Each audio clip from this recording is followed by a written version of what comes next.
الحمد لله الذي نور قلوب العارفين بنور الإيمان وشرح صدور الصحابة الصادقين بالتوحيد والإيقان وفضل المجاهدين المظاهرين الإسلام على الأديان وأعلى درجة الذين أبلغوا القرآن في الإقران وصلى الله تعالى على خير خلقه محمد وعلى آله وأصحابه أجمعين إلى يوم الفرقان أما بعد فأعوذ بالله من الشيطان الرجيم بسم الله الرحمن الرحيم لقد كان لكم في رسول الله أسوة حسنة صدق الله مولانا العظيم إن الله وملائكته يصلون على النبي يا أيها الذين آمنوا صلوا عليه وسلموا تسليما اللهم صل على محمد وعلى آل محمد كما صليت على إبراهيم وعلى آل إبراهيم إنك حميد مجيد اللهم بارك على محمد وعلى آل محمد كما باركت على إبراهيم وعلى آل إبراهيم إنك حميد مجيد میرے انتہائی واجب الاحترام بزرگوں، بھائیوں اور دوستوں، اللہ رب العزت کی مہربانی، کرم، فضل کے ساتھ آج آپ حضرات کی اس جامع مسجد کے اندر آپ سے چند باتیں عرض کرنا اور دین کی فکر میں چند لمحے بیٹھنا یہ اللہ کی توفیق کے ساتھ میسر ہوا۔ دعا فرمائیں کہ اللہ تعالیٰ جو کچھ کہیں، جو کچھ سنیں، اس پر عمل کرنے کی توفیق عطا فرمائیں، کیونکہ عمل سے زندگی بنتی ہے، جنت بھی جہنم بھی۔ یہ خاکی اپنی فطرت میں نہ نوری ہے نہ ناری ہے۔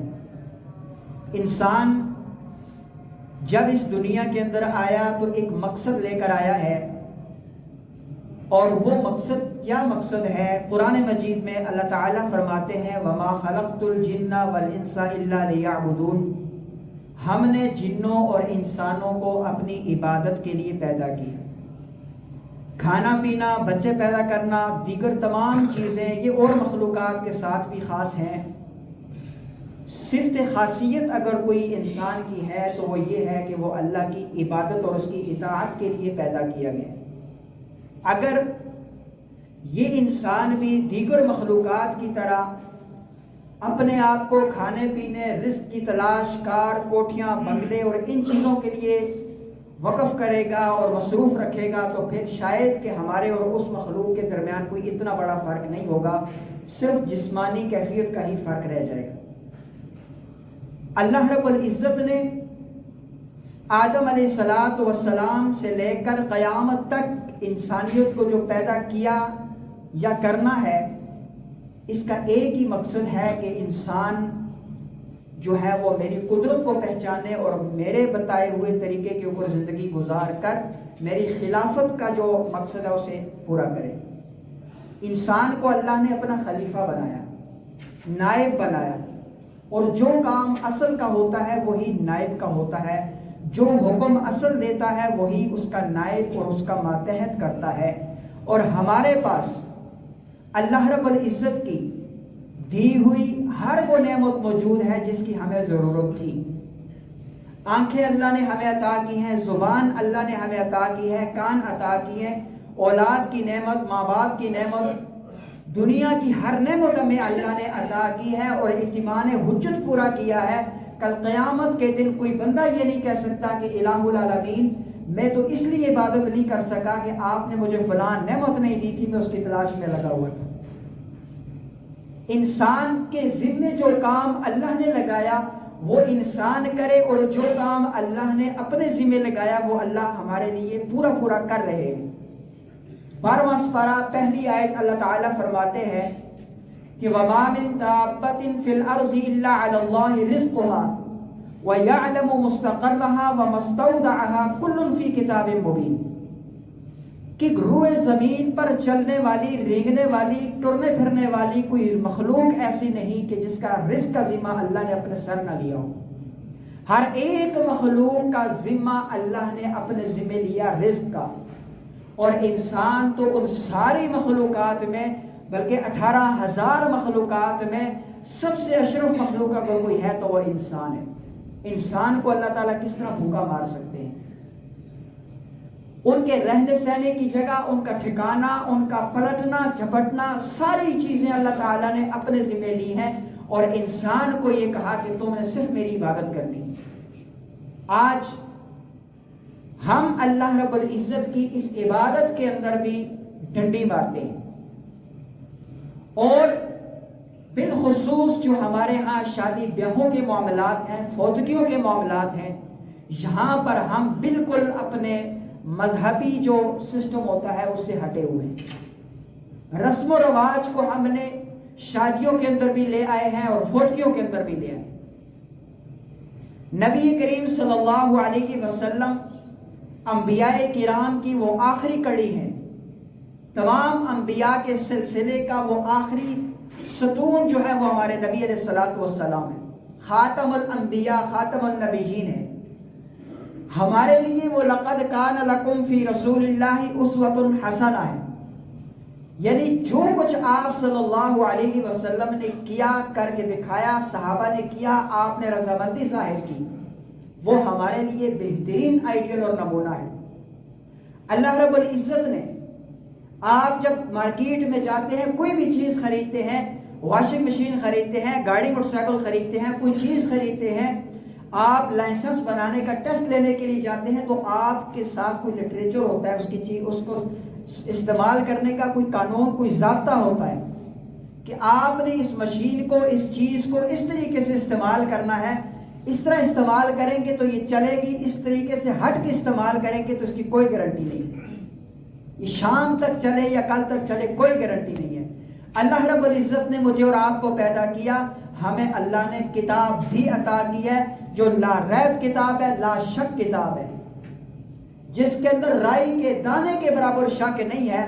ہمیں وہ کتاب عطا کی ہے، اس کتاب کے مطابق زندگی گزاریں گے تو ہم کامیاب ہیں، ورنہ ناکامی ہمارے قدم چومے گی۔ اور نبی کریم صلی اللہ علیہ وسلم نے اپنی حیات طیبہ کے اندر جو کچھ کیا وہ ہمارے لیے بہترین نمونہ اور آئیڈیل ہے۔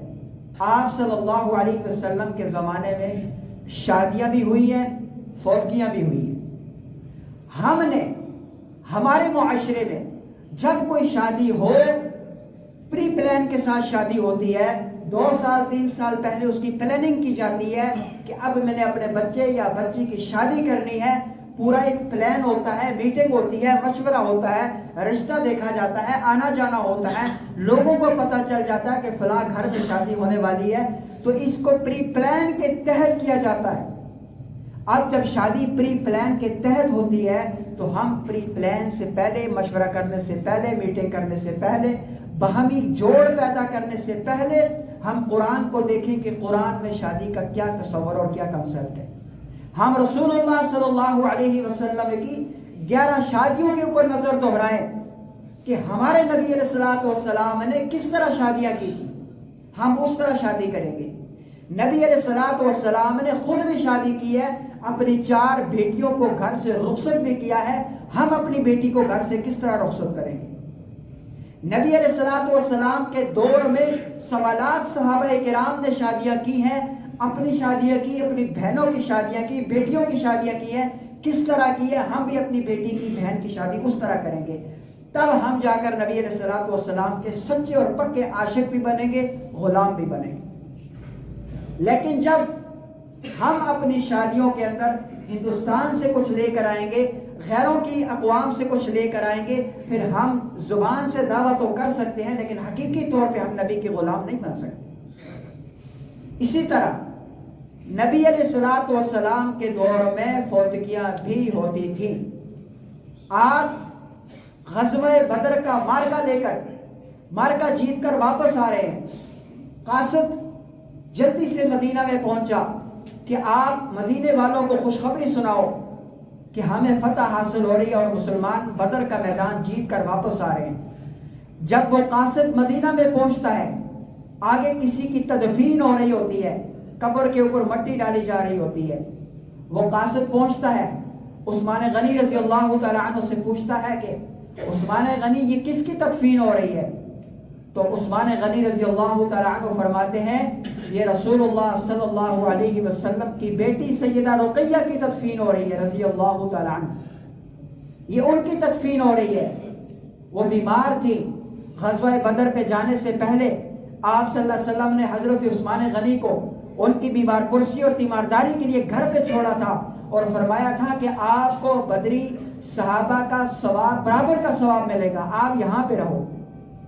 لیکن جب یہ وہاں گئے، پیچھے سے سیدہ رقیہ رضی اللہ تعالی عنہ کا انتقال ہو گیا۔ جب آپ واپس آئے، تدفین ہو چکی تھی، رسول اللہ صلی اللہ علیہ وسلم پہنچ گئے، آپ کی آنکھوں سے آنسو جاری ہو گئے۔ آپ نے یہ شکوہ نہیں کیا کہ عثمان میری بیٹی تھی، میرا انتظار کیوں نہیں کیا، میں جنازہ پڑھا تھا۔ آج یہاں بندہ فوت ہوتا ہے، سعودی عرب سے، دبئی سے، امریکہ سے لوگوں کا انتظار کیا جاتا ہے کہ اس کا بیٹا ہے، اس کا باپ ہے، اس کا بھائی ہے، اس کا فلاں ہے، انتظار کر 3 دن تک ہم میت کو گھر میں روکے رکھتے ہیں کہ اس کا فلاں آ رہا ہے، وہ انتظار کرو، اس کا وہ دیدار کرے۔ حضرت علی رضی اللہ تعالیٰ عنہ کا فرمان ہے، رسول اللہ صلی اللہ علیہ وسلم نے فرمایا کہ علی 3 چیزوں کے اندر جلدی کرو۔ نمبر 1، نماز میں جلدی کرو جب اس کا وقت ہو جائے۔ نمبر 2، آپ کا بچہ یا بچی نکاح کے قابل ہو جائے، فوراً اس کا نکاح کرو، جب تک اس کا نکاح نہیں ہوگا والدین گناہگار ہوں گے۔ یہ زمین، یہ جائیداد، یہ کوٹھی، یہ نوکری، یہ اپنے پاؤں پر کھڑا ہونا، یہ سب ہمارے ہیلے ہیں، ہماری حجتیں ہیں، شریعت کا کوئی اس میں تصور نہیں ہے۔ بچہ بچی جوان ہو جائے، فوراً اس کی شادی کر دو، جتنی دیر تاخیر کرو گے گناہگار ہو رہو۔ اور تیسری چیز، حضرت علی رضی اللہ تعالیٰ عنہ کو رسول اللہ صلی اللہ علیہ وسلم نے فرمایا کہ جنازہ جب تیار ہو جائے فوراً اس کو دفناؤ، کوئی تاخیر نہیں ہے۔ جب اللہ کے نبی جن کے لیے یہ کائنات بنائی گئی ہے، جو وجہ وجود کائنات ہے، جو وجہ تخلیق کائنات ہے، ان کے لیے ان کی بیٹی کا انتظار نہیں کیا گیا، میں اور آپ کون ہوتے ہیں کہ اپنوں کا انتظار کریں؟ کوئی تصور نہیں ہے۔ اور پھر اسلام نے جو سوگ دیا ہم کو، وہ 3 دن کا سوگ ہے، اور اس 3 دنوں کے اندر ہر مسلمان پر لازم ہے کہ وہ میت کے گھر میں ان 3 دنوں میں ایک بار جا کر اس میت کی تعزیت کرے۔ 2 بار جائے، 3 بار جائے، کوئی منع نہیں ہے، لیکن ایک بار لازمی جا کر تعزیت کرے۔ اور تعزیت کا معنی یہ ہے کہ اس میت کے ورثاء کو تسلی دے، حوصلہ دے، حوصلہ افزا کلمات اس کے سامنے کہے، اس کے سر پہ شفقت کا ہاتھ رکھے، مشکل کی اس گھڑی میں اس کو سہارا دے کہ آپ کے اوپر یہ مشکل وقت آیا، آپ کے والد صاحب، آپ کے بھائی، آپ کے فلاں فوت ہو گئے، اللہ تعالیٰ ان کی مغفرت کرے، ہم آپ کے ساتھ ہیں، اس دکھ کی گھڑی میں آپ کے ساتھ ہیں۔ آپ حوصلہ رکھیں، صبر کریں، صبر اولا کی تلقین کریں۔ صبر اولا میں اللہ تعالیٰ نے جنت کا وعدہ کیا ہے، اور صبر اولا یہی ہے، پہلے 3 دنوں میں جو رونا دھونا، چیخنا چلانا، پیٹنا پٹانا یہ ہوتا ہے، اس کو ختم کریں اور صبر کریں، اس کے لیے دعا کریں، صبر کے ساتھ اس کو قبر کا سکون پہنچائیں۔ یہ صبر اولا ہے، اس کے لیے اللہ کے نبی نے جنت کی بشارت دی ہے۔ اور ان 3 دنوں کے اندر جو ایصال ثواب ہے، ہمارا تصور یہ بنا ہوا ہے ہم جمعرات کو بھی ختم پڑھائیں گے، سال کے بعد بھی پڑھائیں گے، پتہ نہیں کب پڑھائیں گے، تو یہ ایصال ثواب ہے۔ یہ ایصال ثواب ہمارا بنایا ہوا طریقہ ہے، شریعت مطہرہ کے اندر آپ نماز پڑھ رہے ہیں، نماز کے اندر دعائیں موجود ہیں، آپ دعا کرتے ہیں نماز کے آخر میں رب اغفر لی ولوالدی وللمؤمنین یوم یقوم الحساب والی دعا، اور بے شمار دعائیں ہیں، آپ یہ دعا پڑھتے ہیں۔ اس کے ساتھ آپ تصور کے اندر یہ رکھیں کہ جو ہمارا رشتہ دار عزیز و اقارب فوت ہو گئے ہیں ان کے لیے بھی دعا ہے، تو اس کے قبر میں اس کو سکون بھی ملے گا، دعا بھی پہنچے گی اور اس کو اس کا اجر بھی ملے گا۔ لیکن میری والدہ فوت ہو جائے، میری والدہ فوت ہو جائے، میں سارے لوگوں کو کہوں آؤ میرے گھر دعوت کھاؤ۔ ایک انسان ٹھنڈے دماغ سے سوچے کہ میری ماں فوت ہوئی اور میں لوگوں کو کھانے کی دعوت پہ بلا رہا ہوں۔ کھانے کی دعوت کا تصور صرف اور صرف خوشی کے موقع پر ہوتا ہے، غمی کے موقع پر کھانے کا دعوت کا تصور نہیں ہوتا ہے۔ ہمارے یہاں تو جنازہ ہو گیا، سلام پھیرا، ایک آدمی کھڑا ہو جاتا ہے جی باہر کے مہمان روٹی کھا کے جائیں۔ یہ روٹی کا اعلان تو خوشی کے موقع پر ہوتا ہے۔ اگر مجھے میری والدہ کی وفات پر خوشی ہے تو 100 بار اعلان کریں، بڑے بڑے کھانے بنا کر کے کھلائیں لوگوں کو، لیکن یہ غم کا مقام ہے، خوشی کا مقام نہیں ہے، یہاں کھانے کا تصور نہیں ہوتا۔ اور پھر اس دور کے اندر تو اس چیز کو بالکل ختم ہونا چاہیے کہ ایک آدمی اگر آپ کا مہمان کراچی سے آتا ہے، آپ کے گھر میں آتا ہے، فوتگی ہو گئی ہے، تو آپ کہتے ہیں جی اتنے دور سے آیا، چلو کھانا ہوٹل کھلنے ہیں، اس موقع پر تو اس کو باہر سے کھا لینا چاہیے۔ نبی علیہ الصلوۃ والسلام کے زمانے میں جب فوتگیاں ہو جاتی تھی اس طرح کا کوئی تصور ملتا ہی نہیں تھا ہمیں، غم کی کیفیت ہوتی، جنازہ جا رہا ہے اور لوگ اتنی خاموشی کے ساتھ جا رہے ہوتے تھے کہ گھر کے اندر کچے مکان تھے، اندر لوگ بیٹھے ہیں، خواتین بیٹھی ہے، باہر سے جنازہ جا رہا ہے، کسی کو پتہ بھی نہیں ہوتا تھا کہ باہر سے کوئی لوگ گزر رہے ہیں، اور جو جنازے کے پیچھے جا رہے ہوتے تھے ان کی آنکھوں سے آنسو ٹپک رہے ہوتے تھے اور وہ کہہ رہے تھے کہ شاید اگلی باری میری ہو سکتی ہے، ان کے اوپر موت کا خوف اس قدر غالب ہوتا تھا۔ آج ہم آگے جنازہ جا رہے ہیں، پیچھے 2 بندے ادھر مل گئے، 2 ادھر مل گئے، سنا کاروبار کیسا جا رہا ہے، دکان کیسی چل رہی ہے، گھڑی کیسی چل رہی ہے، کاروبار کی باتیں ہیں، موت کی فکر ہی نہیں ہے، پرواہ ہی نہیں ہے کہ ہم نے مرنا ہے۔ تو یہ چیزیں نبی کریم صلی اللہ علیہ وسلم کی حیات طیبہ سے تب ملے گی جب ہمیں شوق ہوگا، ولولہ ہوگا، غم ہوگا، فکر ہوگی، کڑن ہوگی کہ ہم نبی کریم صلی اللہ علیہ وسلم کے امتی ہیں اور ہمارے لیے لازم ہے کہ ہم نبی کی سنت کو مضبوطی کے ساتھ پکڑیں۔ عضوا بالنواجذ، دانتوں کے ساتھ پکڑو، دانتوں کے ساتھ، مضبوطی کے ساتھ ہم نبی کی سنت کو پکڑیں گے، نہ ہم فتنوں کا شکار ہوں گے، نہ ہم کسی اور چیز کا شکار ہوں گے۔ اور جب کوئی شخص فوت ہو جاتا ہے، جو 100 کے 3 دن ہیں، ان 3 دنوں کے اندر اس کی وراثت کو تقسیم کرنا ضروری ہے۔ اور وراثت کے بارے میں یہ بات سن لیں کہ ہمارے ہاں یہ ہم نے خود دیکھا، آپ لوگوں کا مجھے نہیں پتا، لیکن ہمارے ہاں ایسا ہوتا ہے کہ جو اس کے میت کے کپڑے اترے ہوئے ہوتے ہیں، یا جو اس کی جیب سے سگریٹ نسوار نکلا ہوتا ہے، یا جو اس طرح کی جو چیزیں نکلی ہوتی ہے، وہ کسی مسجد کے غریب امام کو دے دیا، کسی فقیر کو دے دیا یا پھینک دیا، اور جو سونا چاندی کار کوٹھی بنگلہ اس طرح کی چیزیں ہوتی ہیں، پیسے ہوتی ہیں، ان پہ ورثاء لڑنا شروع ہو جاتے ہیں۔ شریعت نے 1400 سال پہلے قرآن مجید کو نازل کر کے وراثت کے ایک ایک مسئلے کو حل کر دیا ہے، اور میرا یہ ذاتی تجربہ، ذاتی مطالعہ ہے کہ جتنا کھلا، جتنا واضح اور جتنا بہترین نظام وراثت اللہ نے ہمیں دیا، اتنا کوئی نظام اللہ نے نہیں دیا۔ اور اسی لیے دیا ہے کہ اللہ کو پتا تھا کہ یہ لوگ لڑنے والے ہیں، وراثتوں پہ لڑیں گے، زمینوں پہ لڑیں گے، جائیدادوں پہ لڑیں گے، تو اللہ نے قرآن مجید کے اندر کھلے لفظوں کے اندر ہمیں وراثت کا قانون بتا دیا۔ ایک عورت رسول کریم صلی اللہ علیہ وسلم کے پاس آئی، آ کر کہنے لگی یا رسول اللہ میرا شوہر فوت ہو گیا، اور جو میرے شوہر کے بھائی ہیں انہوں نے اس کی ساری زمین جائیداد پہ جو بھی چیزیں تھیں اس پہ قبضہ کر لی ہے۔ وہ لڑکی بھی مسلمان، 2 بیٹیاں اور 1 بیٹا ساتھ لے کے آ گئی، وہ بھی مسلمان ہے، معصوم ہے، اور اس کے بھائی بھی مسلمان ہے جو فوت ہوا، پورا خاندان مسلمان ہے، اسلام قبول کر چکا۔ تو آپ صلی اللہ علیہ وسلم نے پاس بیٹھے ہوئے صحابہ سے پوچھا کہ یہ کیا معاجرہ ہے کہ اس کو حصہ کیوں نہیں ملا؟ تو صحابہ نے عرض کی یا رسول اللہ صلی اللہ علیہ وسلم، یہاں کا یہ قانون بنا ہوا ہے کہ کہ عورت کو عورت ہونے کی وجہ سے کوئی حصہ نہیں دیا جاتا اور بچوں کو بچہ ہونے کی وجہ سے کوئی حصہ نہیں دیا جاتا. یہاں پر وراثت سے حصہ اسے ملتا ہے جو مرد ہو اور وہ جنگ کر کے مال غنیمت حاصل کر سکتا ہو, اسے حصہ دیا جاتا ہے, باقی کسی کو حصہ نہیں دیا جاتا. تو رسول اللہ صلی اللہ علیہ وسلم نے اس عورت سے فرمایا کہ تم گھر جاؤ, میں وحی کا انتظار کرتا ہوں. چونکہ احکامات کے نزول کا زمانہ تھا, وہ عورت ابھی دروازے پہ پہنچی, اللہ کی طرف سے وحی آ گئی, جبرائیل علیہ السلام آ گئے, اللہ کا قرآن نازل ہوا, یوصیکم اللہ فی اولادکم للذکر مثل حظ الانثیین. یہ پوری کی پوری آیت نازل ہوئی. اللہ کے نبی نے اس عورت کو آواز دی اور فرمایا کہ تمہارے حق میں یہ آیت نازل ہوئی ہے, تمہارے اس بچے کو بھی حصہ ملے گا, بیٹیوں کو بھی حصہ ملے گا, تجھے بھی حصہ ملے گا. اور وہ عورت گھر جاتی ہے, بھائیوں سے, شوہر کے بھائیوں سے کہتی ہے کہ میرے حق میں قرآن نازل ہوا, لہٰذا مجھے میرا حصہ دو. ان بھائیوں نے فوراً اس کا حصہ دیا اور حصہ دینے کے بعد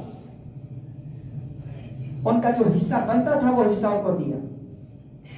اور ہماری جو شریعت ہے اس کے اندر اتنی خوبصورتی ہے, اتنی خوبصورتی ہے, سمجھنے کی ضرورت ہے, اس شریعت کو لینے کی ضرورت ہے. اگر کوئی شخص فوت ہو جاتا ہے اور اس کی بیوی زندہ ہے, اس کے پیٹ کے اندر بچہ ہے حمل کی صورت میں, شریعت نے اس کا بھی حصہ رکھا ہے, اس حمل کا شریعت نے حصہ رکھا ہے. اب علماء نے اس پہ لکھا ہے کہ ورثاء جتنے بھی شرعی ورثاء ہوں گے انہیں جمع کیا جائے گا. جمع کرنے کے بعد انہیں کہا جائے گا کہ ہم اس وراثت کی تقسیم اس بچے کی پیدائش کے بعد کریں گے, اس بچے کی پیدائش کے بعد اس کی تقسیم کریں گے, کیونکہ کوئی پتہ نہیں یہ بچہ ہو یا بچی ہو, لہٰذا بچی کے احکامات الگ ہیں, بچے کے احکامات الگ ہیں. اگر یہ پیدا ہوگا تو اس کے ہم, اگر لڑکا ہوا تو اس کے حصے نکالیں گے اور اگر لڑکی ہوئی تو اس کے حصے نکالیں گے. لیکن اگر کوئی ورثاء ایسے ہیں جو کہتے ہیں نہیں ہمیں ابھی ہی اس کا حصہ چاہیے, تقسیم کرنی ہے, بہت ایسے لوگ ہوتے ہیں, تو پھر اس حمل کو بیٹا تصور کیا جائے گا اور بیٹا تصور کرنے کے بعد بیٹے والا حصہ اسے دیا جائے گا اور باقی ورثاء کو اس کے حصے دیے جائیں گے. اگر پیدائش کے بعد بیٹا ہوا تو یہ تقسیم صحیح ہوگی, اور اگر بیٹی ہوگی تو اس ساری تقسیم کو دوبارہ نئے سرے سے کر کے بیٹی کو اس کا حصہ دیا جائے گا. لیکن بات کرنے کا مقصد یہ ہے کہ ہماری شریعت مطہرہ نے اتنی آسانیاں رکھی ہیں, لیکن یہ بات تب ملے گی کہ ہم قرآن و حدیث پڑھیں گے. تو فوتگی جو ہوتی ہے 3 دن تک سوگ ہے, 3 دن تک تعزیت ہے, اس کے بعد ہمارے اسلام میں کچھ بھی نہیں. اور دعا تو جہاں سے کی جائے وہاں سے پہنچتی ہے. دعا تو اس کا تعلق بندے اور بندے کے درمیان نہیں ہوتا, اس کا تعلق بندے کے دل اور اللہ تعالیٰ کی ذات سے ہوتا ہے. اور ہمارے دل کے اندر کون رہتا ہے؟ اللہ تعالیٰ کی ذات. اللہ تعالیٰ کے 2 گھر ہیں, ایک مسجد اللہ کا گھر ہے, ایک مومن کا دل اللہ کا گھر ہے. کافر کا دل نہیں, مومن کا دل اللہ کا گھر ہے. اور مومن کے دل میں اللہ اس وقت رہتے ہیں جب مومن کا دل غیبت سے پاک ہوگا, حسد سے پاک ہوگا, کینے سے پاک ہوگا, چغلیوں سے پاک ہوگا, نفرتوں سے پاک ہوگا, عداوتوں سے پاک ہوگا, لڑائی جھگڑے سے پاک ہوگا. یہ دل ہر لحاظ سے صاف اور پاک ہوگا. یہ دل اگر امیر کا دل ہے تو غریب کو غریب نہیں سمجھے گا, کسی فقیر کو اپنے سے حقیر نہیں سمجھے گا, ہر ایک کو اپنے سے اچھا سمجھے گا. تب اس دل کے اندر اللہ آئیں گے, اور جس کے دل میں اللہ آئیں گے اس کا چہرہ بتائے گا کہ یہ اللہ والا ہے. وہ پھر ہواؤں میں اڑنے سے نہیں بتائے گا, اس کا چہرہ بتائے گا کہ یہ اللہ والا ہے. اس کی زبان کے بول بتائیں گے کہ یہ اللہ والا ہے, اس کے اندر سے نکلے ہوئے اعمال بتائیں گے کہ یہ اللہ والا ہے, اور اس کے دل میں اللہ رہتا ہے. اسے دیکھ کے اللہ یاد آئے گا اور پھر وہ اللہ کا بندہ ہوگا. اور پھر قبر بھی کہے گی یہ جو شخص زمین پہ چل رہا ہے یہ سب سے زیادہ مجھے مبارک ہے, سب سے زیادہ مجھے پیارا ہے. اور قبر میں جب وہ شخص جائے گا تو قبر اس کے لیے کشادہ ہو جائے گی. تو یہ جو رسم و رواج ہمارے ہاں ہے, شادی بیاہوں کے اندر ہوں, فوتگیوں کے اندر ہوں, ان رسم و رواج کو چھوڑنا ہم مسلمانوں کے لیے اتنا ضروری ہے, اتنا ضروری ہے کہ جتنا نماز ہمارے لیے ضروری ہے. اور کیوں نہ چھوڑیں. ہم نے جس کی غلامی کا پتہ کاٹا ہے, جس کی غلامی کی پرچی کاٹی ہے, وہ غلام جس کے ہم غلام ہیں اسے محمد رسول اللہ کہا جاتا ہے۔ اور یہ کون سے نبی ہے؟ جب اس کائنات میں کچھ نہیں تھا تو یہ نبی تھے، جب یہ کائنات نہیں ہوگی، ایک اللہ کی ذات ہوگی، تب بھی اسی نبی کا نام چلے گا۔ اور یہ وہ نبی ہے جو وجہ وجود کائنات ہے، جو وجہ تخلیق کائنات ہے۔ اس لیے ہمیں اس نبی کی غلامی میں آنا ہوگا، صرف باتوں سے نہیں، نعروں سے نہیں، عملاً آنا ہوگا۔ آپ بتائیں، کیا ہمارے گھروں کے اندر میاں بیوی کی لڑائیاں نہیں ہوتی؟ ساس بہو کی لڑائیاں نہیں ہوتی؟ یہ اس لیے ہوتی ہے کہ ساس نے اپنی ذمہ داری نہیں سمجھی، بہو نے اپنی ذمہ داری نہیں سمجھی، شوہر نے اپنی ذمہ داری نہیں سمجھی، اور بیوی نے اپنی ذمہ داری نہیں سمجھی۔ اپنی ذمہ داریاں نہ سمجھ کر، دوسرے کی غلطیاں نکال کر، کمزوریاں نکال کر لڑائیاں جھگڑے پیدا ہوتے ہیں۔ شریعت نے تو سب کی ذمہ داریوں کو واضح کر دی ہے۔ اور جو فوتیوں کی بات چل رہی تھی، یہاں پہ جو کھانے کا ایک تصور ہے، لوگ کہتے ہیں جی وہ مہمان آئے ہیں ان کے کھانے کا انتظام، فوتگی کے جو میت ہوتا ہے اس کا ہمیں فکر کم اور لوگوں کے کھانے کی فکر زیادہ ہو جاتی ہے۔ دیکھیں، ہمارے پاس نبی کریم صلی اللہ علیہ وسلم کی پوری شریعت موجود ہے، حتیٰ کہ یہ بات بھی ہمارے سامنے ہے کہ نبی علیہ الصلوۃ والسلام جب اس دنیا سے رخصت ہوئے، پردہ فرمایا، تو اس وقت آپ کی داڑھی اور آپ کے جو بال ہیں زلفیں مبارک، ان کی داڑھی اور زلفوں کے بال کتنے سفید تھے یہ بھی ہمیں پتہ ہے۔ ایک روایت میں 9 بال، ایک روایت میں 11 بال سفید تھے۔ یہاں تک اگر ہمیں پتہ ہے تو یہ بڑے بڑے معاملات ہمیں کیسے پتہ نہیں ہے؟ یہ صرف اس لیے پتہ نہیں ہے کہ ہم نے اس طرف توجہ ہی نہیں دی ہے۔ ہمارے پاس انگریزوں نے ہمیں تحفے جو دیے ہوئے، یہ بڑے بڑے موبائل، سارا دن ٹک ٹاک سے ہم نکلتے نہیں، یوٹیوب سے نکلتے نہیں، ان فضول چیزوں سے ہم نکلتے نہیں ہیں، اور پھر کاروبار میں جاتے ہیں تو سارا دن کاروبار کی باتیں۔ کاروبار منع نہیں، شریعت کے اندر کاروبار وہ تاجر جو شرعی تقاضوں کے عین مطابق تجارت کرتا ہے، اللہ کے نبی فرماتے ہیں قیامت کے دن وہ انبیاء کی صف میں ہوگا۔ جو تاجر ایمانداری کے ساتھ کھوٹے سودے کو کہہ کے یہ کہے کہ اس پہ تھوڑا سا یہ نوٹس ہے، اچھے کو اس کی کوالٹی بتا کر، اس کی معیار بتا کر کے جو آدمی سودا بیچتا ہے، وہ تاجر کل قیامت کے دن انبیاء کی صف میں کھڑا ہوگا۔ لیکن یہ جو ہم زندگی گزار رہے ہیں ساری، یہ زندگی اللہ کے نبی کے طریقے کے مطابق اور اللہ کے حکم کے مطابق ہونی چاہیے۔ تو یہ جو شادیوں کا کھانا ہے، شادی کے موقع پر کسی کھانے کی کوئی تصور نہیں ہے۔ اور اگر کہیں دور سے مہمان آ ہی جائیں، رات رہنا پڑ جائے، تو ان کو میت کے رشتہ دار جو ہوں گے وہ کھانا کھلانے کے پابند ہوں گے، یا ان کے پڑوسی کھانا کھلانے کے پابند ہوں گے۔ اور یہ جو کھانا ہوگا، ہمارے ہاں میں نے دیکھا ہے کہ جب وہ پڑوسی یا کوئی رشتہ دار کھانا کھلا لیتے ہیں تو وہ پورے کھانے کی لسٹ بنا کر کے اپنے پاس رکھ دیتے ہیں۔ 15,000 20,000 50,000 کھانے کا خرچہ ہوا ہے، وہ اپنے پاس رکھ دیتے ہیں۔ مہینہ 2 مہینے گزرتے ہیں تو وہ گزرنے کے بعد آرام سے اس میت کے گھر آتے ہیں کہ جی آپ کے فلاں فوت ہوئے تھے، ان پہ اتنا خرچہ ہوا تھا، یہ اس کی پرچی ہے، یہ پیسے ہمیں دے دیں۔ یہ نہیں چلے گا، ہماری شریعت میں یہ نہیں ہوتا۔ اس کا اجر جو اللہ نے رکھا ہے، جو میت کے گھر کھانا پہنچائے گا 3 دن تک، اس کا اجر اتنا رکھا ہے کہ ایک ایک لقمے کے بدلے میں اللہ نے 1000 نیکیاں رکھی ہیں۔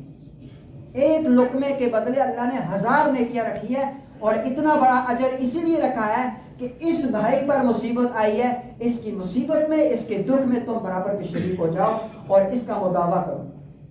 اور یہ بھی نہیں کہ ایک بندہ 3 دن تک کھانا کھلائے۔ آج ان کی فوتگی ہوئی ہے، میں نے کھانا کھلا دیا، کل دوسرے بھائی نے کھانا کھلا دیا، پرسوں تیسرے نے کھلا دیا، اور 3 دن تو ہوتے ہیں۔ اس کے بعد کوئی بھی ایسا سسٹم نہیں ہوتا کہ جس میں یہ کھانا کھلائے۔ اس لیے ہمارا اسلام سب سے صاف، سب سے ستھرا، سب سے کھلا مذہب ہے۔ ہمیں اس مذہب کو سیکھ کے چلنا ہے۔ آپ نے یہ مسجد بنائی کتنی خوبصورت ہے، یقیناً جنہوں نے بنوائی ہے وہ پہلے مارکیٹ میں گئے ہوں گے، انہیں اچھے مستری کا انتخاب کیا ہوگا، اچھے کاریگر کا انتخاب کیا ہوگا، ممبر بنانے کے لیے اچھے کارپینٹر کا انتخاب کیا ہوگا، بجلی کا کام کروانے کے لیے اچھے الیکٹریشین کا انتخاب کیا ہوگا، پھر یہ کام کروایا تاکہ کل یہ نقصان نہ ہو۔ لیکن افسوس کے ساتھ کہنا پڑتا ہے کہ آج جس کو الف سے با نہیں آتا ہے وہ بھی دین کی باتیں کرتا ہے، وہ بھی دین کا چوکیدار اور ٹھیکیدار بنا ہوا ہوتا ہے. اور ہم چھوٹی سی چیز ہے، موٹر سائیکل خراب ہو جائے اچھے مکینک کو تلاش کرتے ہیں، لیکن دین کے لیے ہم ہر ایرے غیر نتو خیرے کے پاس جاتے ہیں. دین کے لیے اتھینٹک علماء کا انتخاب کریں، مستند علماء کا انتخاب کریں. جب آپ لوگ، آپ عوام دین کے بارے میں اتھینٹک اور مستند علماء کے پاس جائیں گے تو یہ جو آپ کو باہر فتنے نظر آ رہے ہیں یہ فتنے خود بخود ختم ہو جائیں گے. یوٹیوب پہ اتنے فتنے پھیلے ہوئے ہیں کہ ایک کم علم آدمی، ہم جیسا کم علم آدمی بھی کنفیوز کا شکار ہو جاتا ہے کہ آپ اس کو پکڑیں یا اس کو پکڑیں. لیکن سب سے بہترین حل سب سے پہلے قرآن مجید ہے. آپ قرآن مجید کے پاس جائیں، آپ قرآن مجید کے پاس جو مسئلہ نہیں ملتا حدیث کے پاس جائیں. اور یہ چیزیں سمجھنے کے لیے آپ کو علماء کے پاس جانا ہوگا جنہوں نے 10-12 سال لگا کر محنت کی ہے، جد و جہد کی ہے. ایک مسئلے کے لیے انہوں رات 12 بجے تک جاگے ہیں اس مسئلے کو اخذ کرنے کے لیے. امام مالک رحمۃ اللہ علیہ کے بارے میں آتا ہے یہ علماء نے کس محنت اور کس تکلیفوں کے ساتھ دین ہم تک پہنچا ہے. امام مالک رحمۃ اللہ علیہ کے بارے میں آتا ہے غالباً کہ وہ ایک حدیث کی جو سند ہوتی ہے وہ ڈھونڈ رہے تھے، تو ان کو وہ سند نہیں مل رہی تھی. ان کے پاس ذخیرہ یا حدیث تھا. وہ ان کو کسی نے بتایا کہ ہندوستان کے علاقے میں ایک شخص ہے اس کے پاس اس کی سند موجود ہے. تو انہوں نے گھوڑے پہ سفر شروع کر دیا اور 6 مہینے لگے ان کے. عرب سے ہندوستان میں آئے اور پوچھتے پوچھتے وہاں پر جب پہنچے تو ان کو کسی نے بتایا کہ جس شخص کی تلاش آپ کو ہے وہ یہ بندہ ہے. جب اس کے پاس پہنچے تو پہاڑی علاقہ تھا، ایسے مکان کے اوپر آئے تو وہ باہر نیچے برآمدے میں اپنے گھوڑے صحیح کر رہا تھا، گھوڑے باندھ رہا تھا. تو گھوڑے باندھتے ہوئے اس کی جھول میں ایسے اس نے جھول ایسے کی اور گھوڑے کو بلا رہا تھا اپنی طرف. یعنی وہ گھوڑے کو یہ تاثر دے رہا تھا کہ میری جھولی میں آپ کے لیے چارہ ہے، آپ میرے قریب آ جاؤ. انہوں نے اوپر سے دیکھا کہ جھولی خالی ہے اور وہ گھوڑا اس کی طرف آ رہا ہے. تو یہ 6 مہینے کا سفر کر کے وہاں تک پہنچے. تو جب انہوں نے دیکھا کہ اس کی جھولی خالی ہے اور گھوڑے کو اپنی طرف بلا رہے ہیں اور گھوڑا آ رہا ہے، انہوں نے یہ سوچا کہ اگر خالی جھولی کے ساتھ گھوڑا بلا کر یہ گھوڑے کو دھوکہ دے سکتا ہے تو یہ مجھے بھی دھوکہ دے گا. ان سے ملاقات بھی نہیں کیا، وہاں سے واپس چل گئے. اتنی شفافیت کے ساتھ یہ دین ہم تک پہنچا ہے. آج ہم خدا کے لیے اس دین کو ضائع مت ہونے دیں. اور جب یہ امام صاحب وہاں سے واپس 6 مہینے بعد دوبارہ لگا کر اپنے گھر پہنچے، پھر ان کو کچھ علماء نے، اس وقت تو کتابی شکلیں ہوتی نہیں تھی، کاغذوں کے اندر ہوتا تھا، تو وہ کتابوں کے نسخے دیے کہ آپ یہاں سے ڈھونڈ لیں، ہو سکتا ہے اس کی سند مل جائے. تو وہ بیٹھے ہوئے سند تلاش کر رہے تھے. تو کسی نے باہر سے دستک دی تو ایک بڑا سا ٹوکرا کھجوروں کا کسی نے پیش کیا. انہوں نے کہا چلو میں حدیث کی سند تلاش کر کے اندر گھر دے دیتا ہوں. تو یہ 7 حدیث کی سند تلاش کر رہے ہیں اور 7 ایک کھجور منہ میں ڈال رہے ہیں اور کھا رہے ہیں. اور جب سند مل گئی بڑے خوش ہوئے اور کہا کہ اب میں ٹوکرا اٹھا کر اندر دیتا ہوں. جب ٹوکرے کی طرف دیکھا تو کھجوروں کا وہ ٹوکرا خالی پڑا ہوا تھا. یعنی ان کو اتنا پتہ نہیں چلا وہ حدیث ڈھونڈتے ہوئے کہ میں ٹوکرا خالی کر چکا ہوں. اور آپ نے ایک مذاق چل رہی ہے آج کل کہ مولوی زیادہ کھا کے تو مرتا ہے، کبھی بھوکا نہیں مرا. یہ مثال یہاں سے چلی ہے. امام اعظم نے، امام مالک رحمۃ اللہ علیہ نے وہ کھجوریں جو کھا لی تھی اس کی وجہ سے ان کے پیٹ میں درد ہوا اور اسی وجہ سے وہ وفات پا گئی. دین کو اتنی شفافیت کے ساتھ ہم تک پہنچایا ہے. آج فیس بک پہ دیکھیں کبھی لکھا ہوتا ہے جی رمضان 3 مہینے کی 11 تاریخ کو شروع ہو رہا ہے اور نبی کریم صلی اللہ علیہ وسلم نے فرمایا کہ جو شخص اس بات کی خوشخبری دے، رمضان کی خوشخبری دے، اس پہ جہنم حرام ہے. اللہ کے نبی نے فرمایا کہ جو میری طرف کسی بات کو منسوخ کرے گا، جھوٹی بات کو، وہ اپنا ٹھکانہ سیدھا جہنم بنا لے. اور ہم سیدھی پوسٹر لگا لیتے اور منسوخ کرتے ہیں یا تو حضرت علی نے فرمایا یا رسول اللہ نے فرمایا یا فلاں صحابی نے فرمایا. کوئی تحقیق نہیں ہوتی ہمارے پاس. اس لیے شادی بیاہ ہوں یا فوتیوں کی رسمیں، ان رسومات کے اوپر آپ نے علماء سے پوچھنا ہے اور علماء سے پوچھ کر آپ نے یہ سارے اعمال کرنے. فوتیوں کے اندر جہیز کی جو سب سے بڑی مصیبت ہمارے معاشرے میں ہے، شادیوں کے اندر جہیز کی جو سب سے بڑی مصیبت ہمارے معاشرے میں ہے، اس نے معاشرے کو تباہ و برباد کر کے رکھا ہوا ہے. پھر بارات کی رسم ہے، پھر ڈھول ڈمک کے مہندی مائیوں. آپ نے آخری بات عرض کر کے اجازت چاہوں گا. رسول اللہ صلی اللہ علیہ وسلم کی جو زمانے میں شادیاں ہوتی تھی، میدان جہاد کے اندر نکاح ہو رہے ہیں، طواف ہو رہا ہے تو نکاح ہو رہے ہیں، عام نجی محفلیں ہیں تو نکاح ہو رہے ہیں. کوئی وہاں پر کسی کو بلانے کی ضرورت نوبت نہیں پیش آتی تھی. آپ صلی اللہ علیہ وسلم کے غلام خادم ربیعہ رضی اللہ تعالیٰ عنہ آپ صلی اللہ علیہ وسلم کی خدمت کرتے کرتے گھر کی طرف گئے. کچھ لمحے بعد واپس آئے تو آپ کے کپڑوں پر وہ زرد رنگ لگا ہوا تھا. تو حضرت رسول اللہ صلی اللہ علیہ وسلم نے پوچھا کہ ربیعہ یہ کیسا رنگ ہے؟ انہوں نے کہا یا رسول اللہ میں ابھی گیا تھا، میرا نکاح ہو گیا. چند لمحوں میں گھر گئے، نکاح ہو گیا، واپس آ گیا آپ کی خدمت میں. تو حضرت رسول کریم صلی اللہ علیہ وسلم نے گلہ نہیں کیا کہ مجھے بلایا نہیں ہے، بلکہ فرمایا ولیمہ کیا ہے؟ فرمایا نہیں یا رسول اللہ ابھی کرنا ہے. فرمایا ولیمہ کرو چاہے بکری کا ایک بچہ ہی کیوں نہ. اور آپ جتنی شادیوں کے مطالعہ کریں گے آپ کو مہر کے اوپر زور دیا ہوا ملے گا. ولیمے کے اوپر بھی اتنا زور نہیں ہے، مہر کے اوپر آپ کو زور دیا ہوا ملے گا. مہر ادا کرو، بیویوں کے مہر ادا کرو بس. تو میرے بھائیوں بزرگوں دوستوں، ٹوٹے پھوٹے الفاظ میں جو ریکویسٹ آپ سے کی ہے وہ یہ ہے کہ آپ خدا کے لیے اپنے نبی علیہ الصلوۃ والسلام کی عزت کا لاج رکھیں. قیامت کا دن ہوگا، ہر نبی نفسی نفسی کہے گا، ہر امتی نفسی نفسی کہے گا.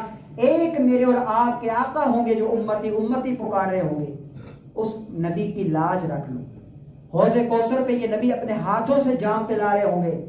لیکن اگر ہم نے رسمیں ادا کی، رواج ادا کی، بدعات منکرات ان چیزوں میں کھوئے رہے تو نبی علیہ الصلوۃ والسلام ہمیں پہچاننے سے بھی انکار کر دیں گے.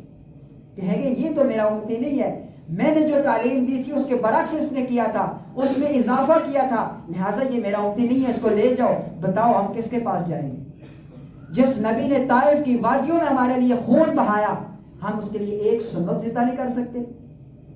جس نبی علیہ السلام کو 3 سال تک شیب ابی طالب کے اندر بند رکھا، پتے کھانے پہ مجبور ہوئے، کیا ہم اس نبی کے لیے اس پرسکون ماحول کے اندر ایک سنت زندہ نہیں کر سکتے؟ اور ہم کہتے ہیں لوگ کیا کہیں گے، خاندان کیا کہے گا، معاشرہ کیا کہے گا، سسٹم کیا کہے گا، سوسائٹی کیا کہے گی، ماں باپ بہن بھائی بیوی بچے کیا کہیں گے؟ جی ان کی چھوٹی چھوٹی فرمائشیں اللہ کے نبی سے بڑھ کر کچھ بھی نہیں.